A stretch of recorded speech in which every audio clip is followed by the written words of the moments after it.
कल की चर्चा का, कल के सत्संग का निष्कर्ष ये निकाला गया था कि ब्रह्म तो वो ब्रह्म पद जिसको कि परम प्रकाशक कहा गया है, जिसमें सब कुछ स्थित है और जिसमें सब कुछ स्थित होते हुए भी वो उन चीजों से, सब वस्तुओं से, सब प्रकार की काल की सीमाओं से, समय की सीमाओं से परे है, निर्लिप्त नहीं है। उसमें सब कुछ है, लेकिन सब कुछ उसमें होते हुए भी वो किसी में भी निर्लिप्त नहीं है, किसी में भी बंधा हुआ नहीं है, किसी के भी गुण दोष को ग्रहण नहीं करता।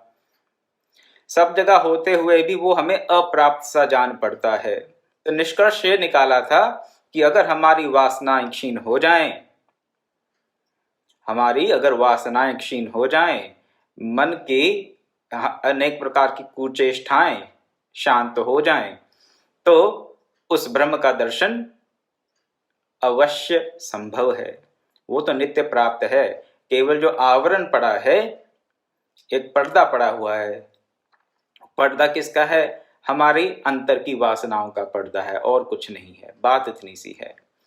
अगर उस वासना के पर्दे को हम हटा दें, उसका हम अनावरण कर दें, तो नित्य प्राप्त ब्रह्म जो है वो हमें महसूस होगा, हमें अनुभव होगा, हमें प्राप्त हुआ अनुभव होगा। लेकिन वो होगा कैसे? ये वासनाएं कैसे क्षीण होंगी?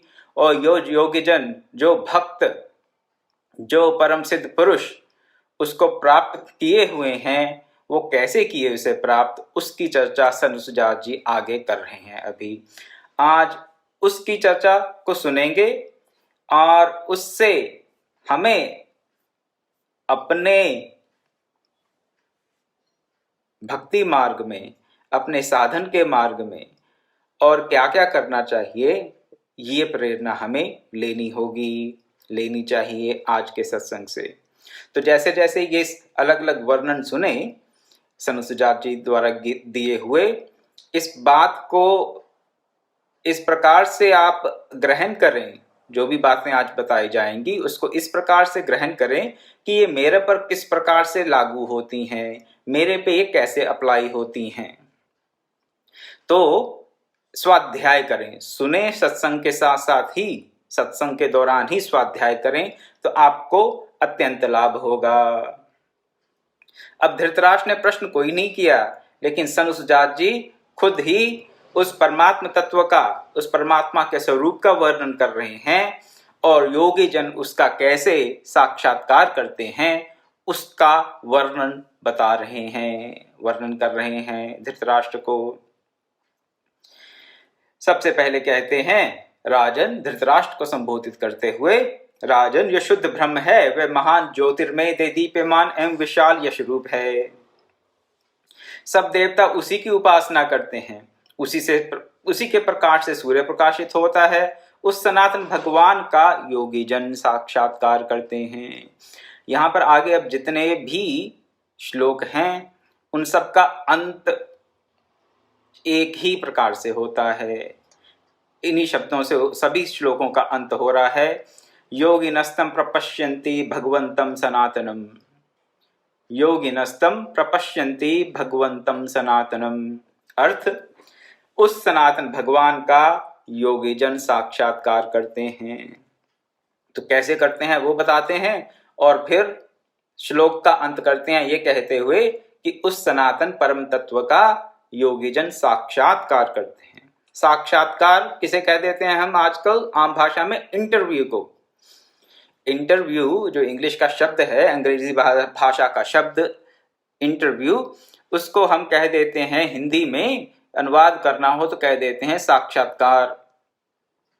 तो आप ऐसा ही समझ लें कि ब्रह्म से आपकी अगर इंटरव्यू लेनी है, आपने ब्रह्म की इंटरव्यू, उसका अंतर का आपने अगर क्या करना है, व्यू, दर्शन करना है, ब्रह्म का दर्शन करना है, साक्षात्कार करना है, तो ये आपको क्रियाएं अपनानी पड़ेंगी।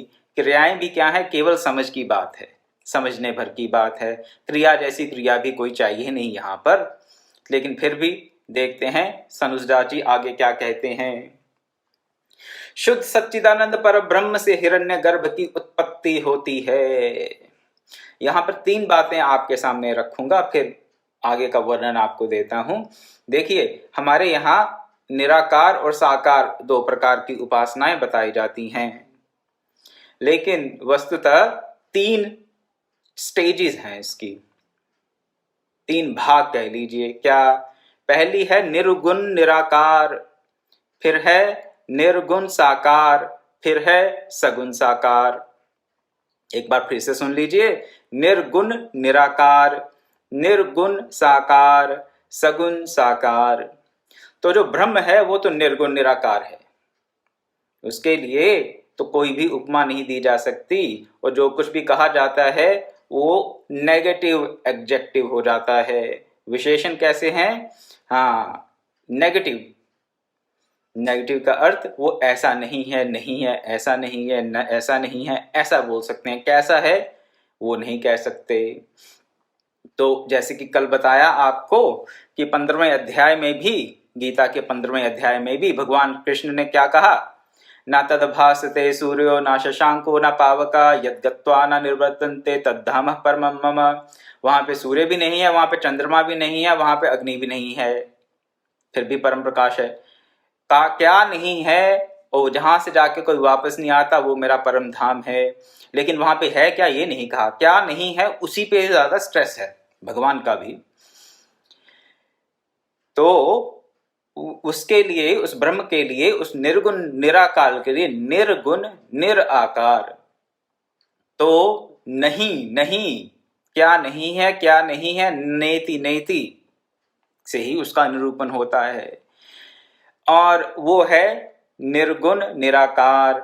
निर्गुण निराकार से हिरण्यगर्भ की उत्पत्ति होती है, ऐसा वेद बताते हैं। हिरण्यगर्भा समवत्तात्रे भूतस्य जातः पतिरेक आसीत् सदाधार पृथ्वी ध्यामुतेम कस्मै देवाय हविषा विधेम। इस पूरे सूक्त का नाम ही हिरण्यगर्भ सूक्त है। इस मंत्र के चलते इस सूक्त का नाम ही, ऋग्वेद का ये सूक्त, इसका नाम ही हिरण्यगर्भ सूक्त है। इसमें हिरण्यगर्भ क्या है उसकी बड़ी अच्छी विवेचना दी गई है, लेकिन इसकी चर्चा मैं अभी नहीं करूंगा क्योंकि और विस्तार हो जाएगा। तो यहां पर आप केवल इतना समझें कि पर ब्रह्म से, जो कि निर्गुण निराकार है, उससे हिरण्यगर्भ की उत्पत्ति होती है, जो कि निर्गुण है लेकिन साकार है। ये जो हम शिवलिंग की उपासना करते हैं, शिवलिंग की उपासना भी हिरण्यगर्भ की ही उपासना है क्रम से। क्यों? क्योंकि ये है निर्गुण लेकिन है साकार। आकार तो है शिवलिंग का लेकिन निर्गुण है। निर्गुण साकार की उपासना हिरण्यगर्भ की उपासना है, और शिवलिंग के माध्यम से हम उसी निर्गुण साकार की उपासना करते हैं। उसके बाद आ जाता है सगुण साकार। सगुण साकार, आकार भी है और गुण भी हैं, दोनों चीजें। निर्गुण निराकार पर ब्रह्म से निर्गुण साकार हिरण्यगर्भ की उत्पत्ति होती है, उसी से ये वृद्धि को प्राप्त होता है। किससे वृद्धि को प्राप्त होता है? पर ब्रह्म से ही। ब्रह्म का एक शाब्दिक अर्थ संस्कृत में ये बताया जाता है जो विस्तार को प्राप्त होता है। दूसरा अर्थ ब्रह्म का ये बताया जाता है जिससे सब कुछ विस्तार को प्राप्त होता है। एक बार फिर से सुन लें। एक शब्द, एक अर्थ है ब्रह्म शब्द का जिससे सब कुछ विस्तार को प्राप्त होता है, वह ब्रह्म है। दूसरा अर्थ बताया जाता है जो विस्तार को प्राप्त होता है वह ब्रह्म है। अब ऐसे जैसे भी समझ लें, ब्रह्म से ही सबकी उत्पत्ति है, ब्रह्म से ही सब कुछ विस्तार को प्राप्त होता है, या ब्रह्म ही विस्तार को प्राप्त होकर अनेक रूपों में हमें भासता है, ऐसा समझ लें। लेकिन ब्रह्म में कोई विकार नहीं आता, ये केवल भासता है, भासता। ब्रह्म में कोई चेंज नहीं आता, ये हमारा फंडामेंटल कॉन्सेप्ट है। क्योंकि अगर ब्रह्म में परिवर्तन आ गया, अगर ब्रह्म परिवर्तनशील हुआ, तो फिर तो ब्रह्म परमानेंट नहीं हो सकता। और अगर परमानेंट नहीं है तो फिर कैसे कह देंगे कि वो परम धाम है, वो अविचल धाम है, परम पद है, अविनाशी पद कैसे कह देंगे उसे? क्योंकि जिसमें चेंज आ गया, जो परिवर्तनशील है, वो ऑटोमेटिकली विनाशी हो जाता है। ये एक सिद्धांत है भारतीय दर्शन का। इसको एक बार फिर से आपके सामने रख दूं। जो परिवर्तनशील है वो विनाशी है, जो अपरिवर्तनशील है वही अविनाशी है। और हम ब्रह्म को अपरिवर्तनशील और अविनाशी मानते हैं। और उससे किसकी भी उत्पत्ति होती है वो सब क्या है, वो सब परिवर्तनशील। उत्पत्ति हो रही है तो परिवर्तन तो हो ही गया। उत्पत्ति के साथ परिवर्तन स्वाभाविक है, उत्पत्ति ही एक प्रकार से परिवर्तन है।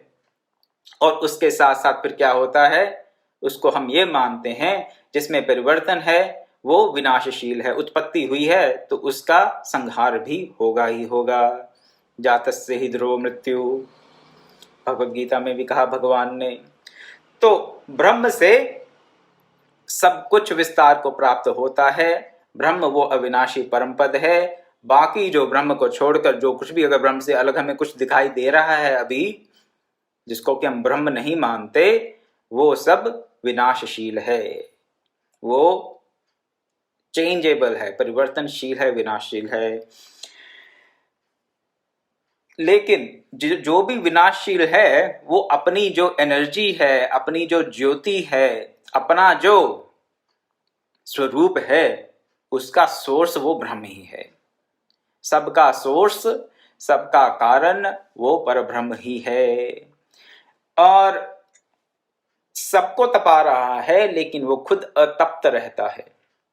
सबको तपा रहा है, सबको वो ऊर्जा दे रहा है। ब्रह्म सबको ऊर्जा दे रहा है, सूर्य को, चंद्रमा को, पृथ्वी को, हमारे शरीर को भी। हमारे शरीर में भी तो बॉडी टेम्परेचर है या नहीं है? थोड़ा सा ज्यादा हो जाए तो लगता है कि हाँ पता नहीं जान बचेगी नहीं बचेगी, और थोड़ा सा कम हो जाए तो भी 2-4 डिग्री ऊपर या 2-4 डिग्री नीचे तो शरीर हमारा खराब हो सकता है, परमानेंटली शरीर देह त्याग करना पड़ सकता है हमें। तो इस शरीर को भी जो तपा रहा है ठीक टेम्परेचर से, वो को क्या है, वो भी ब्रह्म ही है। वो ब्रह्म सबको तपा रहा है लेकिन खुद वो क्या है, वो अतप्त है। वो दूसरों में तो विकार पैदा कर सकता है लेकिन उसमें खुद कोई विकार नहीं आता। यहाँ विकार शब्द से आप परिवर्तन ही समझें। कल भी ये बात आई थी कि ये दृश्य जगत तो वाणी का विकार मात्र है। अब वाणी का विकार मात्र क्या होता है? वाणी शब्द ब्रह्म कह लीजिए, वाइब्रेशंस कह लीजिए फिजिक्स की लैंग्वेज में। तो अगर आप देखेंगे सब एटॉमिक पार्टिकल्स को, जो आजकल बताते हैं स्टैंडर्ड मॉडल में, पिछले 50-70-80 वर्ष से बता रहे हैं साइंटिस्ट कि ये वाइब्रेशंस के, ये जो मैटर हमें दिखाई देता है या एनर्जी दिखाई देती है, ये वाइब्रेशंस के सिवा कुछ नहीं है। हमें लगता है कि ये हार्ड मैटर है, हाथ लगाते हैं तो लगता है कि कुछ ठोस है, लेकिन अगर इसको सही मायने में देखें तो ये वाइब्रेशंस ही हैं, कुछ भी नहीं है। अलग अलग मॉडल हैं लेकिन हैं केवल वाइब्रेशंस। एक प्रकार से देख लीजिए, दूसरी प्रकार से देख लीजिए। तो जो वाणी का विकार मात्र है यही दृश्य जगत है। ये कहा हमारे वेदों ने, सनुसुजात जी ने कहा सनुसुजात पर्व में, जिसकी कि हम अब चर्चा कर रहे हैं। तो वो वाणी का जो विकार मात्र है उसका अर्थ यही है कि ये तो केवल कुछ तरंगे हैं, कुछ तरंगे हैं ऐसा समझ लीजिए। इन तरंगों का जब कोई संघात होता है और उससे क्या है, उससे ये हमें दृश्य जगत दिखाई देता है। It's just a play of energy, you can say in other words, ये ऊर्जा का खेल मात्र है। ऊर्जा का खेल मात्र कह लीजिए, वाणी का विकार मात्र कह लीजिए, प्ले ऑफ एनर्जी कह लीजिए, just a bundle of vibrations कह लीजिए, किसी भी भाषा में कुछ भी कह लीजिए, परिवर्तनशील है और केवल एनर्जी के चेंजेस के कारण ही ये सब दृश्य जगत हमें दिख रहा है। लेकिन इन चेंजेस को लाने वाला जो परब्रह्म है उसमें कोई चेंज नहीं आता, वो अतप्त रहता है, सबको तपाकर भी अतप्त रहता है। और उसी का योगी जन, उसी सनातन भगवान का योगी जन साक्षात्कार करते हैं। तो इस दृश्य जगत का जो मूल है, एक प्रकार से सबस्ट्रेटम है, the substratum on which everything we see is based upon, that is seen by the yogis, that is experienced by the yogis. सनातन तत्व है वो, the imperishable principle, which we sometimes called as Brahman, sometimes we call as Paramatma, sometimes we call as सनातन तत्व. तो कुछ भी कह लीजिए, सनातन भगवान कह लीजिए, सनातन तत्व कह लीजिए, परम पद कह लीजिए, ब्रह्म कह लीजिए, और कुछ आपको ठीक लगे तो आप वो कह लीजिए, राम कह लीजिए, कृष्ण कह लीजिए.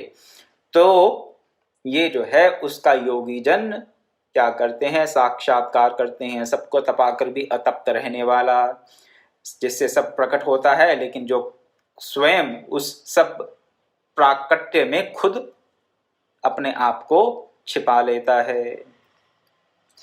आगे कहते हैं, जल की भांति एक रस पर ब्रह्म परमात्मा में स्थित 5 सूक्ष्म महाभूतों से अत्यंत स्थूल 5 भौतिक शरीर के हृदय आकाश में 2 देव. पहले ये समझ लें कि इन्होंने क्या कहा यहां तक, फिर 2 देवों की बात करते हैं. परमात्म तत्व जो है वो जल की भांति एक रस है. जल की भांति एक रस का क्या अर्थ हुआ? आप नदी का जल ले लें, कहीं से भी, किसी सरोवर का, किसी और स्रोत का जल ले लें, जल जहां से भी लेंगे उसमें रस तत्व में न्यूनाधिकता नहीं आती. ऐसा नहीं कह सकते कि किसी नदी के, किसी जल स्रोत के एक कोने से लिया हुआ जल हमारी प्यास ज्यादा बुझाएगा, उसमें जो रस तत्व है वो ज्यादा है, और किसी और कोने से लिया हुआ जो जल है उसका जो रस तत्व है वो कम है. उसमें कुछ कमी बढ़त नहीं होती. साइंटिफिक लैंग्वेज में इसे क्या कहते हैं कि जो प्रॉपर्टीज हैं पानी की, वाटर की, H2O की, they are always the same. If it is water, the properties of water will be always the same. इसी को यहाँ पर ये बता दिया कि जल की भांति पर ब्रह्म परमात्मा एक रस है. और उस पर ब्रह्म परमात्मा एक रस परमात्मा में क्या है, पहले बताया 5 सूक्ष्म महाभूत जिनको कि तन्मात्राएं कहा जाता है. उन तन्मात्राओं से फिर स्थूल महाभूत, क्षितिजल पावक, गगन समीरा, पृथ्वी, जल, अग्नि, वायु, आकाश, ये उससे उत्पन्न होते हैं. इसमें इस सब में क्या है, इस सब में वो पर ब्रह्म परमात्मा व्याप्त है. कैसे? जैसे जल में रस तत्व व्याप्त है. तो जैसे जल में रस तत्व व्याप्त है, पर ब्रह्म भी इस सब में व्याप्त है जो हमें दिख रहा है, सूक्ष्म 5 महाभूतों में भी और स्थूल 5 भौतिक शरीर में भी. जैसा हमारा शरीर है इसमें भी ब्रह्म तत्व व्याप्त है. उसके साथ क्या होता है, हृदय आकाश. कुछ दिन पहले इस पर चर्चा की थी कि हृदय कहाँ है. योगिक भाषा में हृदय गहरे स्थान को कहा जाता है, गुह्यक स्थान को कहा जाता है. और जो गहरा और गुह्य स्थान है वो आपको बताया गया था कुछ दिन पहले कि यहाँ पर खोपड़ी के बीचों बीच जो स्थान है वही इस शरीर में, जिसको कि ब्रह्मरंध्र कहा जाता है, कभी कभी क्या कहा जाता है, सबसे ऊपर वाला चक्र, सहस्रासार. तो इस चक्र को, ब्रह्म चक्र को, ब्रह्मरंध्र में क्या है, 2 देव हैं. हृदय आकाश में 2 देव हैं, एक नहीं है. आप कहते लिए हमने तो सोचा था कि परमात्मा का एक ही देव है. वेदों में भी बार बार बताया गया कि एको देव, लेकिन यहाँ पर 2 देव की बात आई. कहने मात्र में 2 हैं, भासते 2 हैं. तो थोड़ा कंफ्यूज ना हो, उसको उसकी एकात्मता को स्थापित किया जाएगा हाँ शीघ्र ही. हृदय आकाश में 2 देव हैं, ईश्वर और जीव, जो उसको आश्रय बना के रहते हैं. किसको? इस पंचभौतिक महाशरीर में हृदय आकाश को आश्रय बनाकर 2 देव रहते हैं, जीव और ईश्वर. सबको उत्पन्न करने वाला सर्वव्यापी परमात्मा सदैव जागृत रहता है. उनमें से जो ईश्वर है वो सदैव जागृत रहता है. आप तो कहते नहीं, मैं तो सो जाता हूं या सो जाती हूं, रात को नींद आती है तो हम तो सो जाते हैं. लेकिन वो जो जीव सो जाता है, जीव रूपी जो देव है वो तो सो जाता है, लेकिन जो ईश्वर रूपी देव है वो नहीं सोता, उसको नींद नहीं आती. ना वो सोता है ना वो जागता है।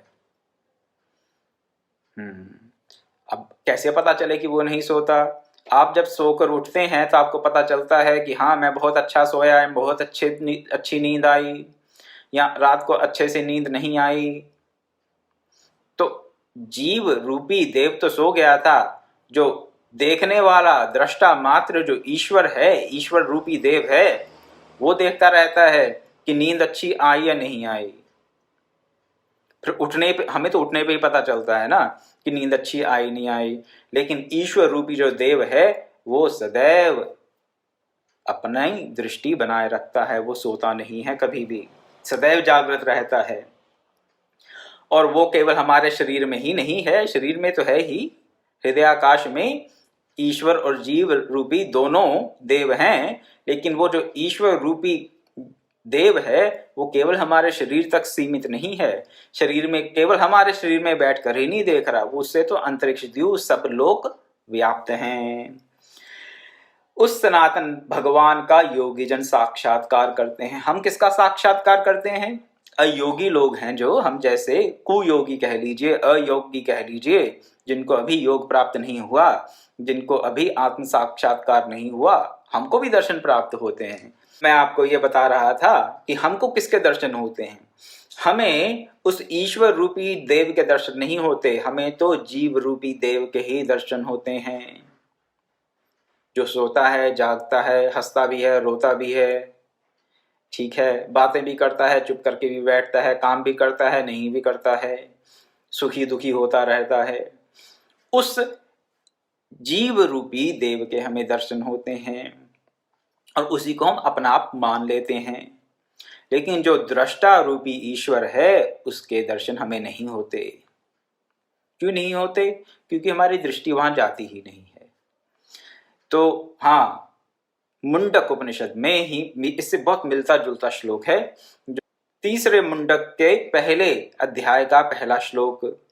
द्वा सुपर्णा सयुजा सखाया समानं वृक्षं परिषस्व जाते तयोरन्तः पिप्पलं स्वादवक्त्यः अनंशन्नन्यो अभिचाकशीति। अर्थ क्या है इसका? दो सुंदर पंखों वाले पक्षी हैं। यहाँ संसुजात पर्व में क्या बताया गया? दो देव हैं। यहाँ पर उन दो देवों को दो पक्षी बता दिया गया मुंडक उपनिषद में। घनिष्ठ सखा हैं। घनिष्ठ सखा कैसे कहते हैं ना, जैसे हाँ क्या बोलते हैं, आयरन ब्रदर्स या फास्ट बेस्ट फ्रेंड्स कह देते हैं जिसे। हाँ, घनिष्ठ सखा हैं, हमेशा साथ रहते हैं। दो सुंदर पंखों वाले पक्षी बेस्ट फ्रेंड्स हैं, हमेशा साथ साथ रहते हैं। और क्या करते हैं? एक ही वृक्ष पे रहते हैं। कौन सा वृक्ष? शरीर रूपी वृक्ष। शरीर रूपी वृक्ष में ये दोनों पक्षी रहते हैं। और क्या करते हैं? उनमें से एक वृक्ष के स्वादिष्ट फलों को खाता है। कौन खाएगा? जीव या ईश्वर? जीव ही खाता है, जीव ही भोगता है, अन्य खाता नहीं। इसके लिए कहा गया अश्नन्यो, दूसरा खाता नहीं, अपितु अपने सखा को देखता है, दृष्टा मात्र है। जब सो रहे होते हैं वो तब भी देख रहा है, जब हम अच्छे बुरे कर्म कर रहे होते हैं तो भी देख रहा है, जब हम अच्छे बुरे भोगों को भोग रहे होते हैं तो भी देख रहा है, जब हम गुण दोषों का आंकलन कर रहे होते हैं तो भी वो हमें देख रहा है। उसका एक ही काम है, उसका कोई दूसरा काम ही नहीं है, उसका एक ही काम है देखना। वो सदैव देख रहा है, सदैव देखता रहता है। कुछ खाता नहीं है, कुछ भोगता नहीं है, कुछ करता भी नहीं है। ये करना, खाना, भोगना इत्यादि इत्यादि ये तो जीव का धर्म है। और जीव के धर्म को अपनाकर हम अपने आप को क्या समझते हैं? मैं करता हूँ, करती हूँ, मैं अच्छा भोग रहा हूँ, भोग रही हूँ, दुख सुख भोगना इत्यादि इत्यादि। भिन्न भिन्न भांति के कर्मों में प्रवृत्ति, भिन्न भिन्न वासनाओं के चलते मन की भांति भांति की परिकल्पनाएं, ये जीव का धर्म है। क्यों? क्योंकि जीव ने क्या किया? जीव ने अपने आप को कर्ता मान लिया। जो उसका सखा है ईश्वर, दूसरा पक्षी, वो खाता नहीं, वो अपने सखा को देखता रहता है। यही बात संसुजात जी भी कह रहे हैं और यही बात मुंडकोपनिषद में भी है।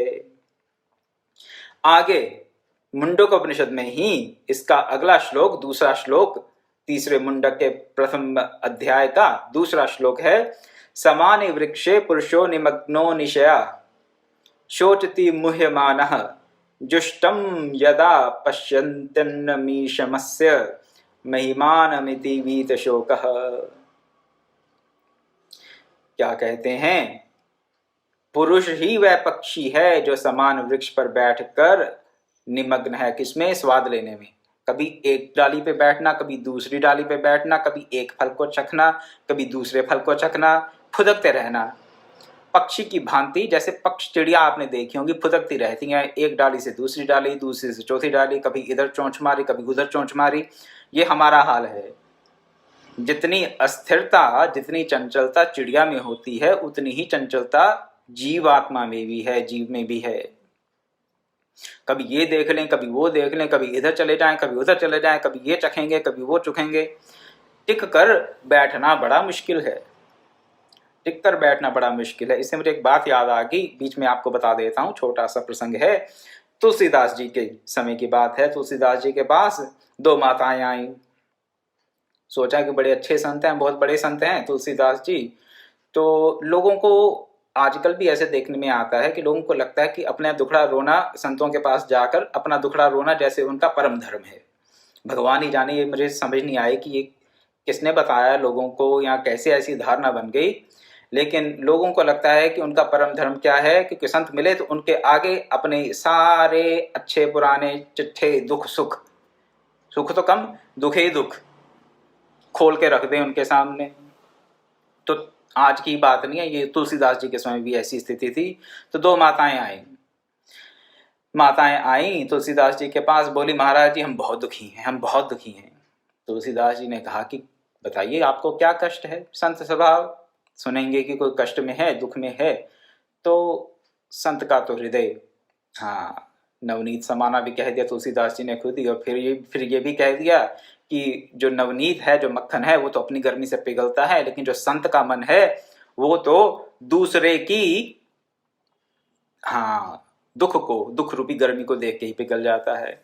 तो तुलसीदास जी को भी दया आई उन पर कि माताएं कह रही हैं कि हम बहुत दुखी हैं। तो पूछा कि क्या दुख है।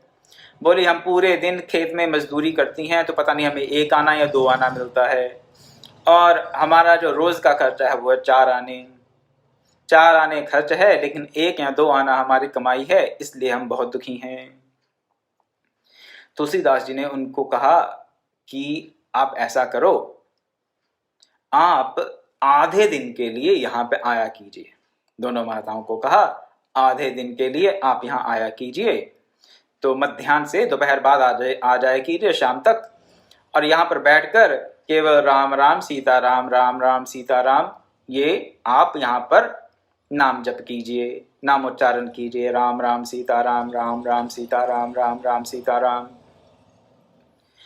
तो उन्होंने कहा कि फिर आधा दिन आप ऐसा करेंगी तो मैं आपको धन की व्यवस्था आपके लिए कर दूंगा। उनके एक मित्र थे टोडरमल जो मित्र थे उनके, वो तो उस टाइम के जैसे आजकल अंबानी, अडानी, टाटा इत्यादि इत्यादि हैं, बड़े इंडस्ट्रियलिस्ट थे अपने समय के टोडरमल जी।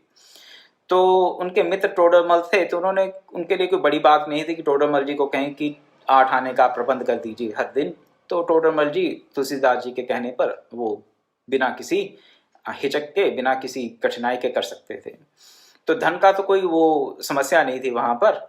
तो तुलसीदास जी ने यह कहा कि आप आधा दिन राम राम सीताराम, राम राम सीताराम करिए, और हम आपको 4 आने दोनों को दे देंगे। माताओं ने भी कहा चलो अच्छी बात है, और क्या चाहिए। अगले दिन दोपहर को आ गई, बैठकर राम राम सीताराम, राम राम सीताराम किया। 1 घंटा निकला, 2 घंटा निकले, उसके बाद तुलसीदास जी कहा महाराज जी हम तो चली।